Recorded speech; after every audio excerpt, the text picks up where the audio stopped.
As I'm sure you guys are probably already aware, we are remodeling our 1940s bungalow. We're a couple months into the job and we've made loads of progress. In fact, I was pretty convinced that we were done with all the demolition, although right before Luis left for paternity leave, he pointed at the chimney in the kitchen and said to me, "Michael, how many KitchenAid stand mixers do you think you could fit in there?"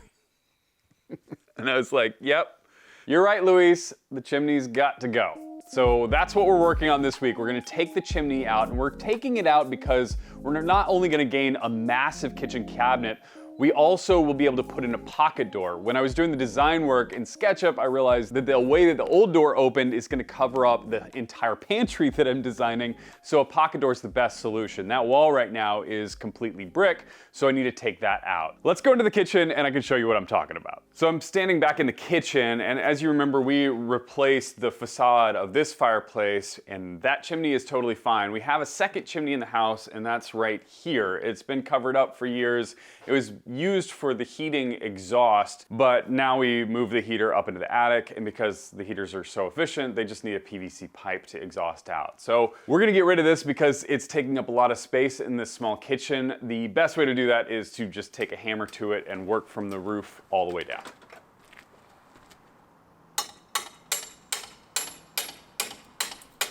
Since it was Luis's idea that I had to take out the chimney, it was only right that I wait for Luis to come back to work before I took out the chimney. You're so strong. Now he's still kind of on paternity leave. He's coming back for 1 or 2 days a week here and there. So we really only had 1 day to take this chimney all the way down to the floor. Now it's super nice to have an extra set of hands when you're doing this kind of work. I handed down the small debris to him on the ladder, and then I took the big chunks and just threw them off the roof onto the ground. This chimney, I have taken out chimneys in the past, but this one put up a fight. I don't know what they were using for the mortar in this house, but whatever it was formidable.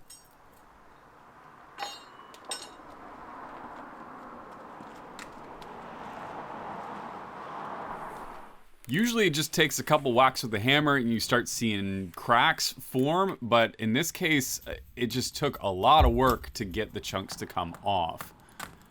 Eventually, we started to consider maybe we need to get a power tool to make this more efficient because it was taking so long.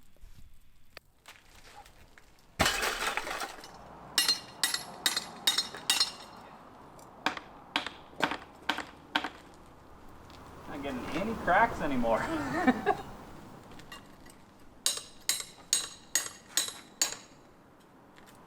Maybe we should just rent that roto hammer.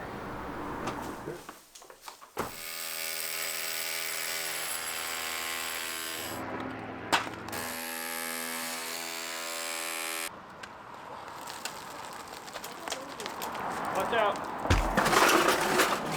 And sure enough, this tool is exactly what we needed. It sped up the process so much.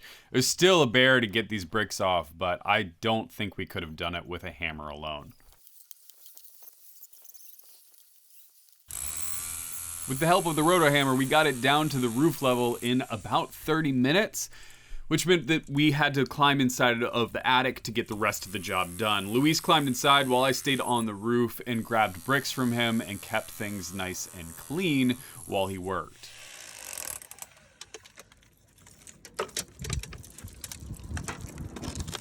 Fortunately, it didn't take too long for us to get down to the kitchen ceiling level, but we have to address another problem down here, which is that all the bricks are covered in plaster. We dealt with this before in the living room. There was a brick wall in there that we had to remove the plaster from, and we rented the same exact roto hammer, so we knew that this was gonna work. It was just a matter of putting on some respirators, laying in some plastic, attacking it with the roto hammer, and spraying it down with water as we go so that we keep the dust down.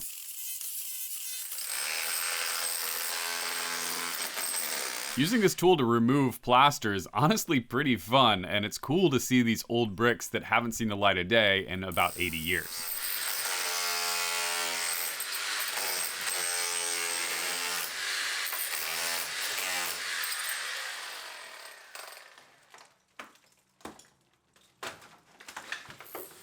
With the plaster removed, we can start taking out the bricks, and I think it's interesting to see the anatomy of this chimney. The bricks in the lower section are obviously bricks that aren't supposed to be seen. They're a little bit rougher, and then there's this terracotta liner that kind of holds the whole chimney together. It forms kind of like a backbone in the center of the chimney, and each time we got through one section of that, we could lift it, pull it away, and then we had access to the bricks that were behind there.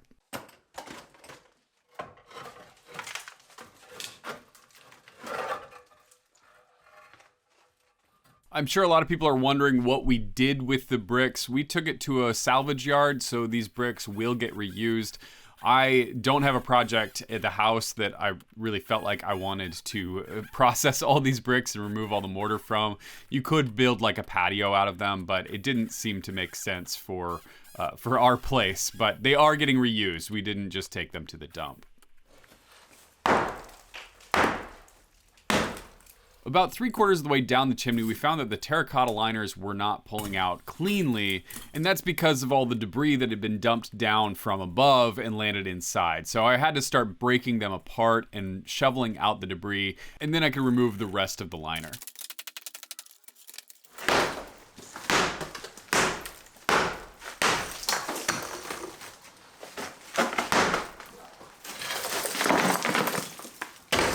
The next liner down, I started to notice something that was kind of bad.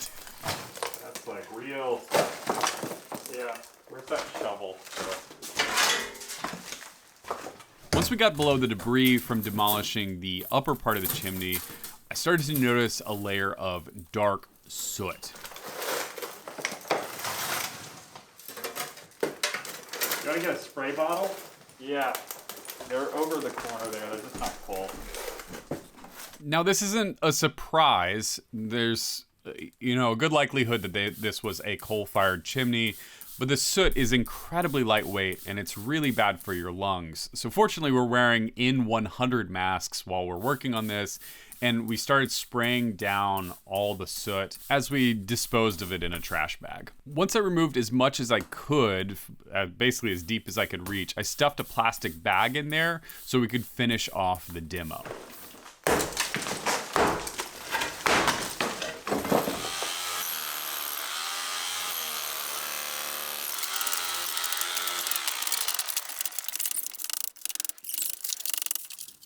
When we had to remove the next layer of liner, I pulled out that plastic bag, immediately threw it away, and started scooping out more soot.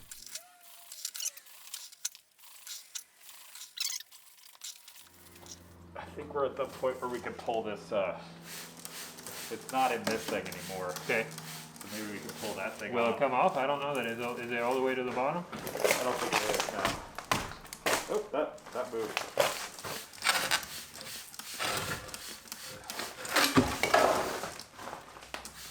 The final liner came out pretty easy, and then we could remove the rest of the bricks to get it down below the level of the flooring.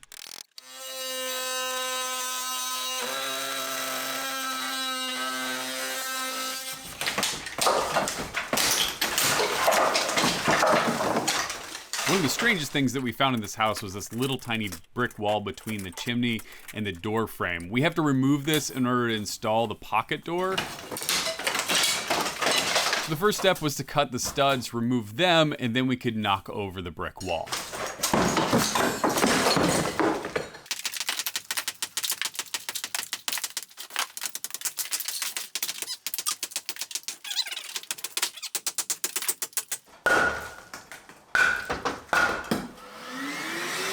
Removing the chimney left us with a big hole in the floor, and this is going to be underneath a cabinet, but I feel more comfortable rebuilding the subfloor. So I cleaned up all of the debris off the brick that we could use as a bearing surface, and I used handy shims to shim up some blocks to get them up to the level of the framing down below.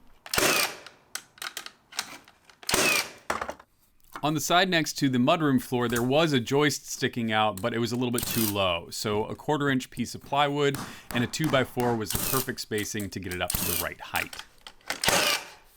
I feel like I've shown this trick in just about every one of these home remodel videos, but I'm going to show it again because I think it's really handy to know. It's always easier to cut a hole to the size of your panel as opposed to your panel to the size of the hole. So I made a larger panel, and then I could cut away the excess around it using the oscillating tool. And then once those edges are trimmed out to the exact size of the panel just slips right into place, and you'll get a perfect fit every time.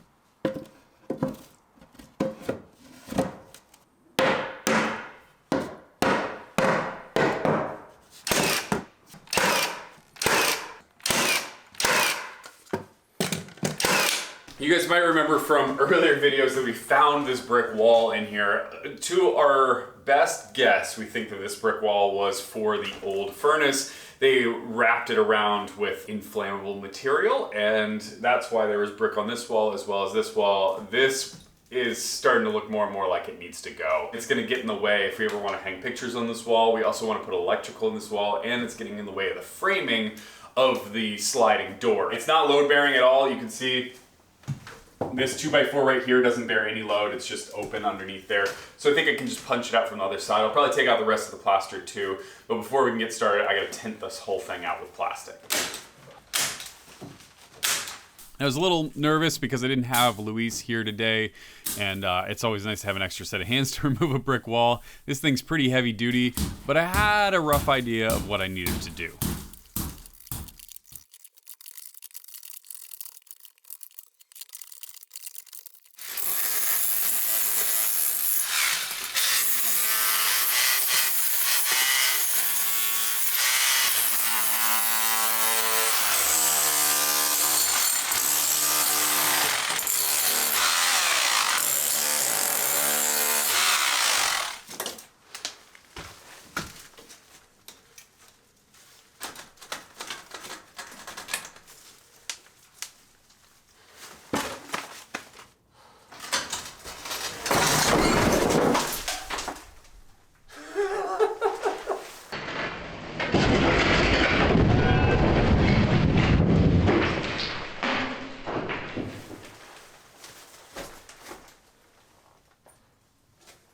That worked.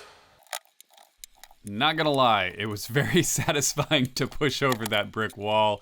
It broke apart pretty easily, and I think it was a confirmation that it was the right move, because having an unsupported brick wall in the middle of my house in an earthquake-prone zone just seems like a bad idea. After I got all the debris cleaned up, it was time to start reframing. I know that this wasn't a load-bearing section of the house before, but I feel like having a standard stud layout inside of this wall is a good idea. I also nailed on a pressure treat board on the bottom because it's gonna have to sit on the masonry that's existing from when that wall was in there. And it's always a good idea to put pressure treat when it's next to masonry because it can leach water into the wood, and the wood can rot over time.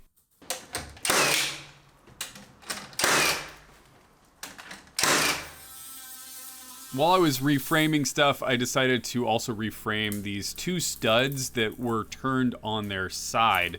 This was done to make room for the chimney that was there. Now that the chimney's gone, I figured it's just a good idea to replace them with new studs that are in the normal orientation. With that stud in place, I added on another stud with a spacer in between, basically forming a 4x4 post. And this is so that I can nail on a jack stud in a minute to support the new header that's gonna frame out for the sliding door. This stud was super warped, so I was able to use a couple of my rocker clamps to pull it into position, make it plumb, and then nail it off. The last stud to complete this wall is to continue the 16-inch spacing from the existing wall so that I have consistent spacing for hanging drywall. I also need something structural back there so I can mount the cabinets to that back wall. And now I can start framing up for the pocket door. I'm so excited about this pocket door. I got it from a company called Cavity Slider. Pocket doors are notoriously annoying and they are hard to install correctly. And we did a bunch of research because I didn't want a bad pocket door in this house, one that ghost opens, one that grinds against the bottom edge. So Cavity Slider is what we found. It looks like an amazing kit, and I'm excited to see if they've solved all the existing problems that have plagued old pocket doors.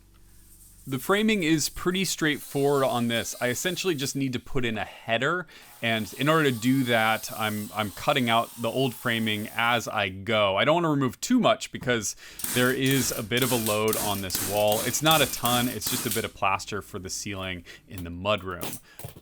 For the header, I'm using two 2x6s with a 1/2 inch plywood spacer in between, and I pepper that with nails to make sure it's nice and strong and not gonna go anywhere.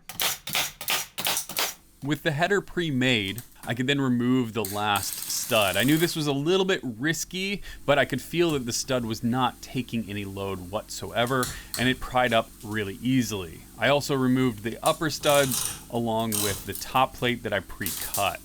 Once that was removed, I could add in the pre-made header, and that slipped right into place. One thing that I did notice is there was a bit of a sag right in that corner, so I hammered in a 2x6 to raise it up, and then I could start making the cripple studs and the new top plate to stitch in above the header.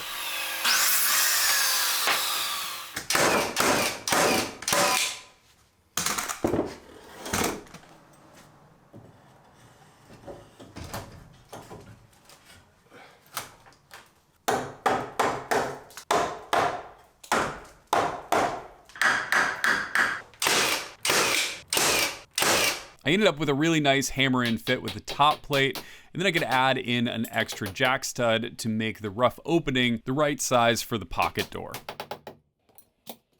In order to make sure this jack stud was perfectly plumb, I nailed off the top and then added in a couple shims down below to true it up.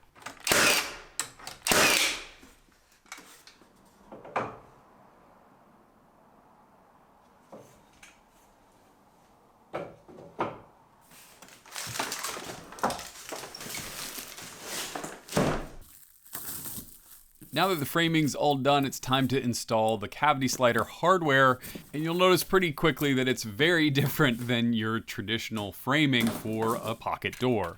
Typically when you buy a frame for a pocket door, it's a bunch of stapled together bits of cheap wood that aren't always square. And even if you take the time to true them up, make sure they are nice and square before you install them, there's no guaranteeing that they're gonna stay that way, and at that point it's inside of your wall and there's nothing you can do to fix it. This kit, however, is made from all extruded aluminum parts. It comes with really nice hardware. It's definitely a more premium product, but you pay for what you get.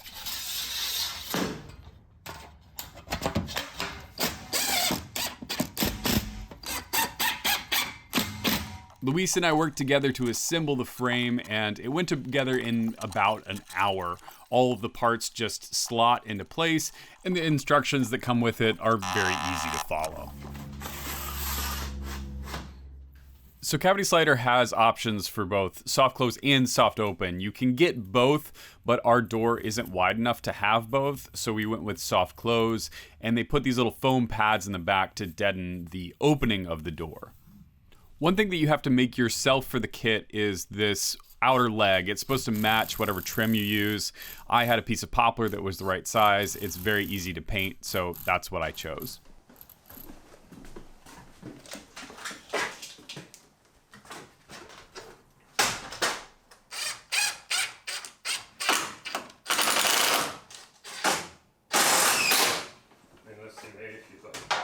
When installing any door frame, it's really important to make sure everything's plumb, because if it's not plumb, your door is gonna either open or close on its own, and that's incredibly annoying. So even though I took a lot of time on the framing, I double checked over and over again in every spot, making sure things stayed square, plumb, true. We added a whole bunch of shims, and then when we felt satisfied, we could connect things permanently. In the directions, it said to put one screw centered inside of the bottom part of the track. We did that. The floor is not level at all, so I added a shim under there as well. This little tab slots into the extrusion at the end of the frame, and this is what keeps your door centered in the door frame when it goes in and out. So we got the door frame installed, but what good is a door frame without a door? I ran over to Second Use, which is our local architectural salvage yard. I looked at the prices at big box stores. It's about $75 for a panel door. We just need a temporary one for now to test everything out while we do drywall and all that. So it seemed like 75 bucks was a waste of money. This was $10. It's exactly the right size. Must have been somebody's old closet door. We're gonna have to do a little bit of work to it to get it prepped. So let's bring it back to the wood shop. This door had the old hardware on it, which makes it look like it was probably a bypass door for a closet. But you can compare this hardware to the track hardware that comes with the cavity slider, and there's obviously no comparison. These things are much more robust. They're better wheels, they're more wheels, they're better bearings. It's just better all the way around. To attach that hardware, I need to make a couple holes at the top of the door, but I obviously can't get the door into my drill press, so I pulled out my Rockler portable drill guide, which allows me to drill really nice straight holes. I attached a fence made out of a 2x4 to the base plate and connected it to the door, holding it in place with a couple of Rockler one-handed bar clamps. This portable drill guide comes in handy in the strangest times, but it's really nice to have in the shop. You can drill angled holes, you can drill straight holes, you can set it in the middle of tabletops to drill a hole. So I find every once in a while it's just the right tool for the job. With those holes drilled out, I can connect the hardware that's gonna hold the bearings that'll make this door roll back and forth. You install a plate on both ends, and it contains a little spring-loaded clip that allows you to engage or disengage the carriage easily. You just press the button and it releases. The bottom side of the door needs a track for that little fin that we installed earlier, and I decided to do this in 2 passes using a palm router with a router guide. The first pass went perfectly smooth, which meant that I was overconfident, and then I messed up the second pass. You really can't feel any resistance with this MDF, so the guide jumped a little bit and it left this warbly edge. It should be fine for this purpose, but when I make the real door, I'll make sure not to screw this part up.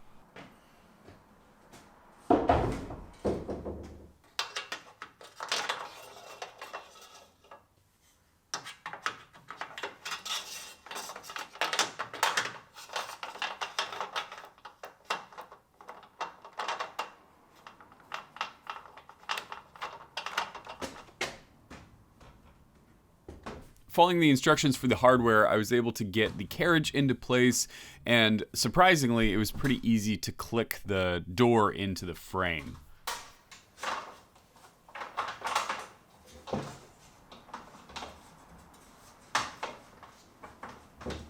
Now, you can see a gap above the door. That'll get covered up by trim, and that's something that I'll install later on, probably after we've done the drywall.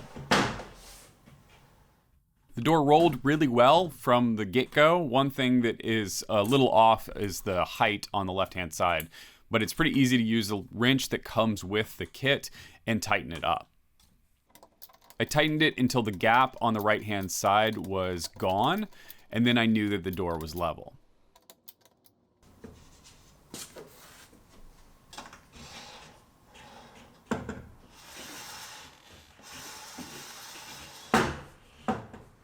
So the door is leveled, but it doesn't have the soft close engaged. And I'm gonna show you this right now because it's gonna be really hard to show on camera.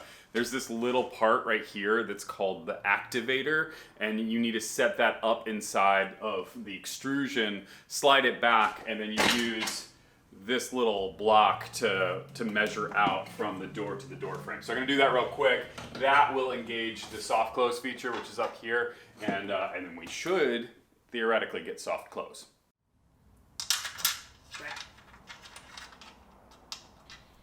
It was a little fiddly, but I did get the activator into the track that's in the extrusion, and I slid that a little bit further than it needs to be, and then I can move the door back towards the door frame, and as soon as it hits that block, supposedly the activator will be in the exact right place. With the door out of the way, I can mark the location of the activator with a Sharpie and then tighten down the set screws. I then tested out the door and something wasn't quite right.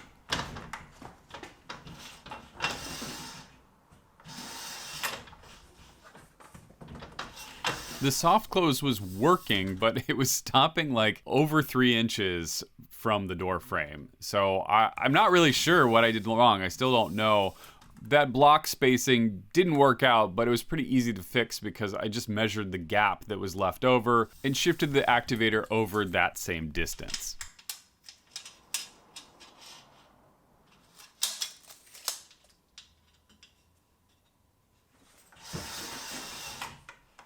After that, the door closed in exactly the right spot.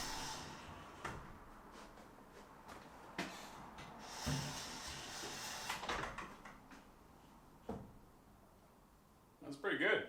So some of you may have noticed that halfway through this video, the ceiling disappeared in the kitchen. It's also gone in the mudroom. We removed most of the mudroom walls, and we took out the mudroom floor, which turns out is 3 inches thick of concrete. So I didn't want to spend too much time talking about the rest of the demo because honestly we've covered so much demolition here in the house and it's basically the same process. The reason that we did it was because the drywall contractor said that it was going to be really hard to match the two ceilings now that we removed that center wall, and it would be easier to remove one of them. The living room ceiling was much nicer than the kitchen ceiling, so we removed the kitchen ceiling, and the mudroom ceiling came down just because it was all sorts of covered in cracks. But I imagine that the question that you have is not about the ceiling or the mudroom, but it's about the roof. After all, I did leave a giant hole in there once we removed the chimney. So it's kind of a funny story. The HVAC contractors messed up and put the vents on the wrong side of the roof. I didn't want them on the front of the house, and so they had to move them to the back of the house, and in doing that, they had to patch the holes. So they had a roofer that they hired to come in and patch those holes, and while he was here, I asked him if he'd be willing to patch these holes as well, and he was more than willing. So thanks to him, I have a leak-free roof. I did have to do the framing. I added in some 2x4s and some plywood, but beyond that, he took care of the rest. So the question is, was it worth the effort to remove the chimney? And I have to say that it definitely was. This is a small house. Gaining this much square footage is very valuable, and also putting in the pocket door allows us to quickly access the pantry that's going to be on this side.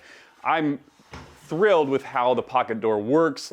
Cavity Slider has some really cool magnetic hardware that we'll install with the final door, and I can't wait to build the door because that's my plan.